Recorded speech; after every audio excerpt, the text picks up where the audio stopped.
The purpose of my presentation today is to suggest a revision of our understanding of the use of luxurious and exotic aromas in the Pentateuchal description of the cult of Yahweh.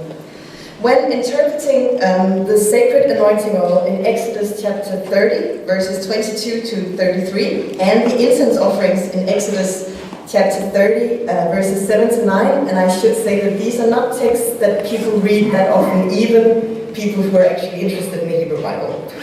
But when reading these two texts about the incense offerings and the anointing oil, a Hebrew Bible scholarship has focused mainly on the capacity of these aromas to please the deity and to attract his attention. Some interpreters also note that the costly aromas may serve as indicators of divine presence in the sanctuary. My proposal today does not dismiss these readings, which I find both reasonable and persuasive. I simply suggest that we expand the image we deduce from what I call the Hebrew Bible's olfactory cultic theology, so that it includes aspects of Yahweh's divine majesty and masculinity. So that's the gender aspect. I'll just see if I can make this work. Yeah.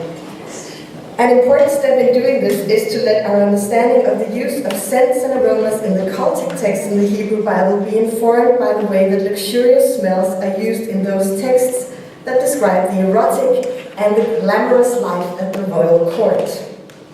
I'm going to present 4 main points in the next 20 minutes or so: a brief outline of the Pentateuchal cultic texts' use of scents and perfumes in their description of Yahweh's fragrant sanctuary. Then I'm going to give you a couple of examples of how luxurious aromas play an important part in the Hebrew Bible texts about the erotic and about royalty. Then I'm going to give you a summarizing discussion of what I think the Hebrew Bible's olfactory cultic theology is trying to tell us. And finally, a couple of perspectives for future thoughts and research. And I couldn't resist the 4th point since I have such a splendid audience in front of me. Initially, however, I would like to say a few words about how I view the cultic or so-called priestly texts in the Pentateuch. And the Pentateuch is the 5 books of Moses.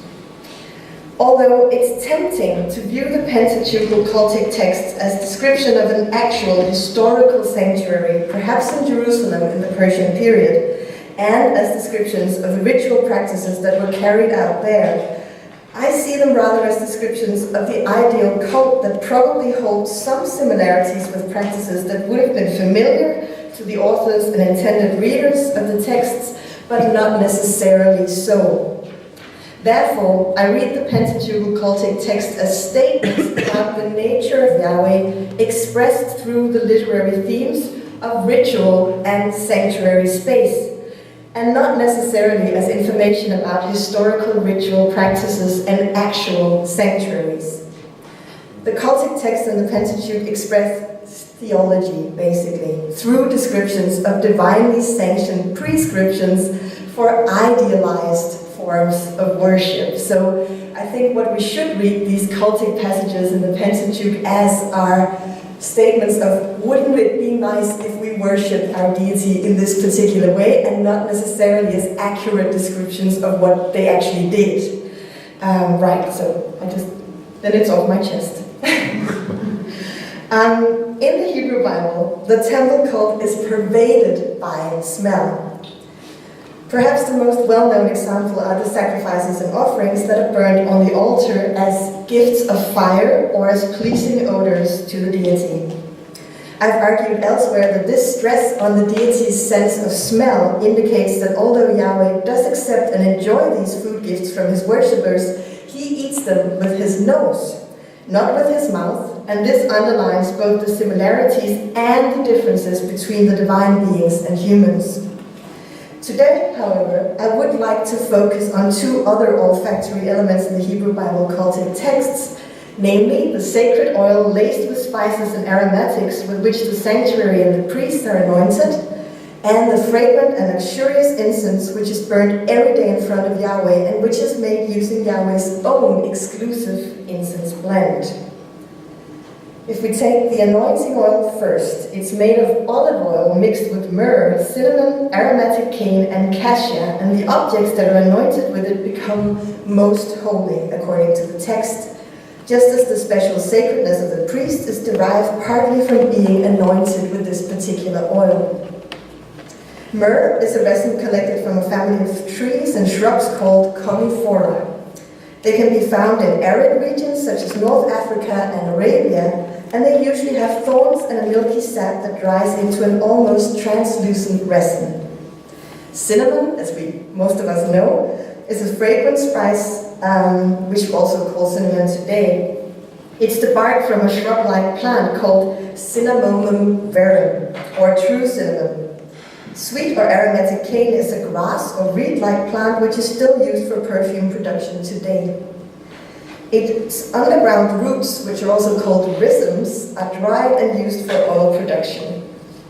Finally, cassia is related to cinnamon, but it comes from the plant Cinnamomum aromaticum, which is less intense and fragrant than true cinnamon. Yahweh's own incense is made of pure frankincense mixed with stacte, onycha, and galbanum. It is described as fragrant or sweet-smelling incense, and it is to be burned on the incense altar in front of Yahweh every morning and every evening. Stacte is most likely a kind of resin, possibly from the plant Pistachia lentiscus, which is also known as a mastic tree. Onycha is a rather exotic ingredient. It is thought to be the closing flap from a mollusk known as stromba. Galbanum is probably the resin from a plant belonging to the same family as dill and coriander, and it's still used in the perfume industry today. Finally, frankincense is made from the sap that flows from the bark of the trees belonging to the Boswellia family. They grow in arid regions such as the southern Arabian Peninsula and in northeastern Africa. Both the incense and the anointing oil mark out Yahweh's cult place as a fragrant sphere, and in this way the Hebrew Bible's description of Yahweh's sanctuary corresponds with other ancient Near Eastern and ancient Greek texts, where both the deities and their temples are said to emanate a lovely smell. However, the function of the incense offerings in the Hebrew Bible's description of the ideal cult is not entirely clear. Unlike the sacrifices and other offerings that are burnt on the altar, the incense offering is never called a pleasing odor for Yahweh. This probably indicates that the incense offering is not thought of as food for Yahweh, but rather serves a different function. As I mentioned in my introduction, it has been suggested that the incense offering is burned to please the deity and to make him feel at home and comfortable in the sanctuary. In addition to this, it may also be that the incense offering serves a double function as it underlines both sacred space and divine presence in that space. Just like the anointing oil, the sweet-smelling incense marks the sanctuary as sacred space, as Yahweh's space, and in turn, this description of the sanctuary as beautifully fragrant may strengthen the reader's experience of Yahweh's presence. In this way, the luxurious aromas in the sanctuary become both a way of mediating between the divine and human spheres, as well as an indication of divine presence on earth. In addition to these functions, I also think that the spices and perfumes in the special incense blend and in the sacred anointing oil inform us of the nature of the deity. But before I can reach that conclusion, I must first take you on a tour of the Hebrew Bible's erotic texts. And before you get too excited, it's nothing near as juicy as what Anne presented us with yesterday. In the Hebrew Bible, there are two particular spheres in which luxuriant scents and exotic aromas are described in detail. One is the descriptions of cult, as I discussed just now, and the other is in texts that focus on sexual attraction and seduction, and also sometimes on royal luxury. These are texts such as the Song of Songs, the Book of Esther, and also selected passages in the Psalms and the Book of Proverbs. This second group of texts make it clear that enticing scents and fragrances are an important component in the construction of sex appeal in the Hebrew Bible. So, for instance, in Proverbs chapter 7, where the enticing strange woman tries to seduce a young man and to lure him to her bed, which is perfumed with myrrh, aloes, and cinnamon. In the Song of Songs, the female lover is described as a fragrant garden that smells of nard and saffron, calamus or cane, and cinnamon, with all trees of frankincense, myrrh, and aloes, with all chief spices. The male lover is also described in terms of scent. His cheeks are like beds of spices, yielding fragrance. His lips are lilies distilling liquid myrrh. The sense of smell is very much part of the erotic fantasy in these texts, and it's worth noting that the fragrant metaphors are not reserved for women. Although descriptions of women take up more space than descriptions of men, presumably because the texts were written by men and therefore channeled the male gaze, a luscious scent is part of both the masculine and the feminine ideal. So, unlike today, I had fun with this, where scent is highly gendered into male and female kinds of sex appeal, and where unisex scents do remain the exception to the rule, it seems that in the Hebrew Bible, and indeed in most of the ancient world, scent was definitely seen as sexy and attractive, but perfumes and fragrances do not seem to have been either masculine or feminine. The aromas and fragrances that we encounter in the cultic text and in the erotic and royal texts do not entirely overlap. Some of the more peculiar ingredients, such as the mollusk component onycha, only appear in the cultic repertoire. And saffron and nard, or spikenard, which is a plant that produces oil used in perfume, only appears in the Song of Songs. However, many of the spices and aromatics appear both in the cultic and in the erotic and royal texts. For instance, myrrh, cinnamon, aromatic cane, cassia, and frankincense. If we try to think in terms of scent profiles, there doesn't seem to be a distinct cultic scent pattern which would be easy to discern from an erotic scent pattern. Both the erotic scent combinations and the cultic scent combinations appear to be a mix of sweet, heady, and spicy smells, and in a first millennium BCE context, certainly scents that would be considered as luxury products and as expensive treats. In Exodus 30, it is stressed how both the sacred anointing oil and the special incense mix is strictly for cultic use, and that any kind of profane employment of this oil or incense is forbidden and punishable by death. This prohibition seems to indicate that the biblical authors were familiar with the widespread non-cultic use of spices and precious scents. But the prohibition against profane use does not necessarily indicate a distinct scent profile for the anointing oil and the incense. Perhaps rather the opposite, since it seems to be both possible and plausible, according to the authors of these texts, to use the sacred aroma mixtures as one would use any other kind of perfume blend in a non-cultic setting. So this desire to sort of build fences around these particular mixes may actually indicate their widespread use.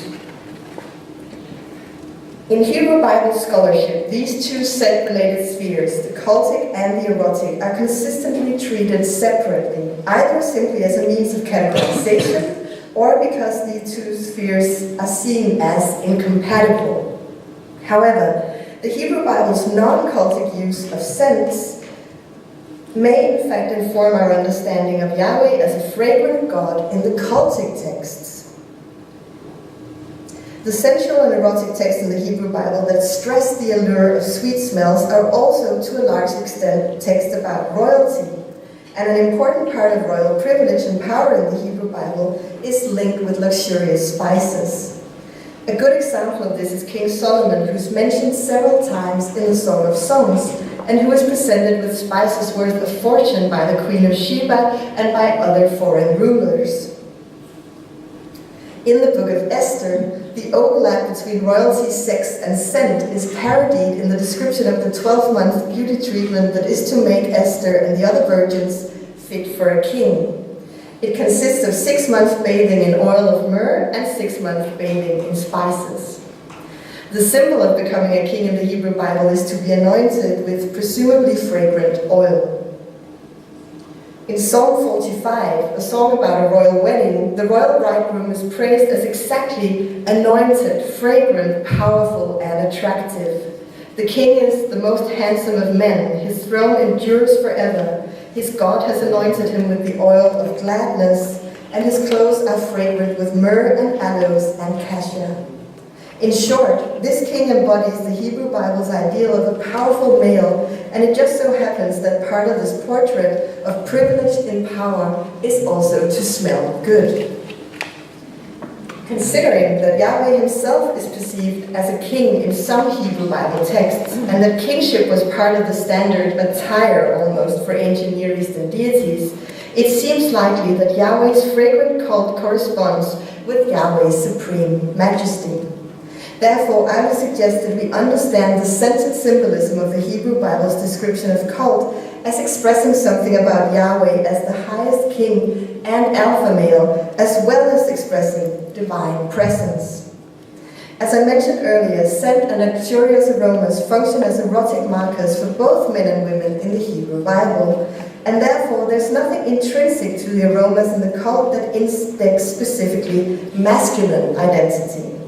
In principle, the olfactory elements of the cult could also point to feminine royal identity or even to a third gender, although this is rare in a Hebrew Bible context. Nevertheless, I do interpret the Hebrew Bible's olfactory cultic theology as saying something about Yahweh as a majestic and masculine being, as a king and not as a queen. I base this partly on the extremely phallocentric and patriarchal perspective that we find elsewhere in the so-called priestly writings, with their focus on male privilege, male lineage, and yes, also male genitalia through the ritual of circumcision. I also base it on the general tendency in the Hebrew Bible to attribute masculine roles and characteristics to Yahweh.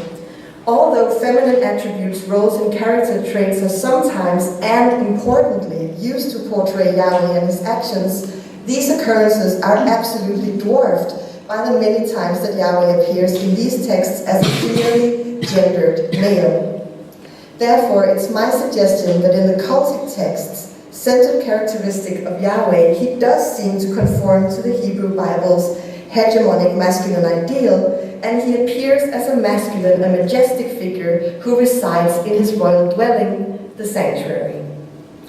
The Hebrew Bible's hegemonic masculine ideal has been outlined by David Kleins, and many of you are probably familiar with how the study of masculinity in the Hebrew Bible sort of started in the 1990s and now has become almost quite modern and contemporary. Several of these ideal male characteristics that Klein started listing in the 1990s and they've been sort of worked over and added to in recent years, they do apply directly to Yahweh in the Hebrew Bible. It's military strength, offspring, and beauty among the chief ones. And then it's just my proposal that the description of Yahweh as a fragrant deity should be added to the category of male beauty and attractiveness when we consider trademarks of masculinity in these texts. It is interesting to note, however, that Yahweh does not perform well with regard to fertility and offspring in the Hebrew Bible, unless one counts the people of Israel as Yahweh's metaphorical children. This has led, among others, Howard Alberg Swartz to point out that Yahweh is a primarily gendered male in the Hebrew Bible, but he does not seem to be portrayed as a biological or sexually male. I think this is something that would be fun to discuss, actually. Right, so I'm reaching my conclusion here, but actually this was my conclusion, so now I'm reaching my perspectives. As a final point, I'd like to mention two thoughts or perspectives that my research for this paper has made me think of. The first has to do with the unisex nature of the Hebrew Bible's scented sex appeal, which I mentioned earlier. Scent is sexy in the Hebrew Bible, but it isn't gendered, or to put it in another way, scent is equally sexy for men and women in the Hebrew Bible. This made me think of an article that I really like by Roland Bohr. It's called A Fine Wine, Incense and Spices, the Unstable Masculine Hegemony of the Books of Chronicles. It was first published in 2010. Bohr presents a queer reading of Chronicles, and he concludes that the books consistently undermine the hegemonic masculine ideal that they try to establish by introducing camp elements such as concern for cutlery, furniture, wine, oil, incense, and spices. And to those of you who aren't very familiar with Chronicles, at least some of the books are very focused on the interior decorating of the new temple. Whereas these elements certainly may come across as somewhat camp in a modern context, I wonder if this is actually a correct analysis in a Hebrew Bible context. Could it be that the Levites and the priests and sometimes kings that we meet in the books of Chronicles rather adhere to a hegemonic masculine ideal where luxury and sense, and yes, a certain degree of interior decorating, is a stable part of being a powerful male? My second point is also related to the masculinity of the priesthood. It's inspired by Deborah Rook's interpretation of the breeches that the priests are required to wear on pain of death, according to, for instance, Exodus 28.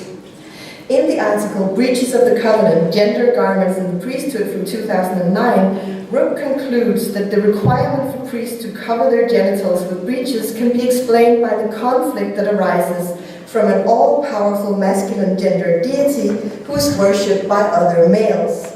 The deity's masculinity undermines the masculinity of his worshippers, and in order not to upset normative heterosexuality, the priests have to undergo a process of feminization that allows them to serve in a male god sanctuary. This relativization of the priest's masculinity is achieved by hiding their physical masculinity, their genitalia, under a pair of breeches. Rook sums it up like this. This is an issue not of sex but of gender. What it means to be a man in the presence of God is very different from what it means to be a man in everyday society. Well, I couldn't resist the temptation to include this final question in my paper today and to invite you to discuss it with me. Is this really the way the relationship works between masculine gods and goddesses, actually, and their masculine worshippers? Does a masculine deity necessarily demand of his worshippers that they tone down their own masculinity? Or to put it in another way, does divine gender always necessarily lead to a relativization of human gender? Or is it possible that instead of conceiving this relationship as a question of relative masculinity, we should think of it in terms of a trickle-down effect? A bit like in a patronage system where the power of the patron rubs off on his clients.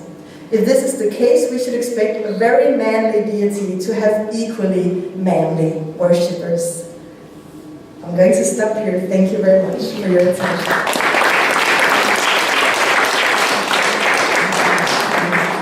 So definitely time for a couple of questions, and I don't know, oh, you've got the microphone. Thank you.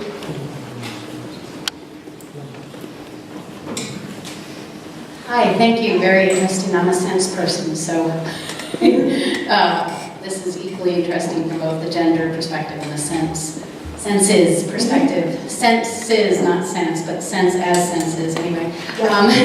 So one of my questions, when you talked about the sort of demasculinization argument, and the fact that I can't remember if it was that the priests are really into interior decorating. I think of, I've read that, I also like portable objects, and I'm interested in movable property. And I don't see that fanciful discussion and description of the interior decorating as pure decoration. I mean, all of those objects and decorations and carpets and bronze things in the temple are invested with amazing aspects of magic and liminality, I would suspect, but also they are really rich movable property objects. So they're valued.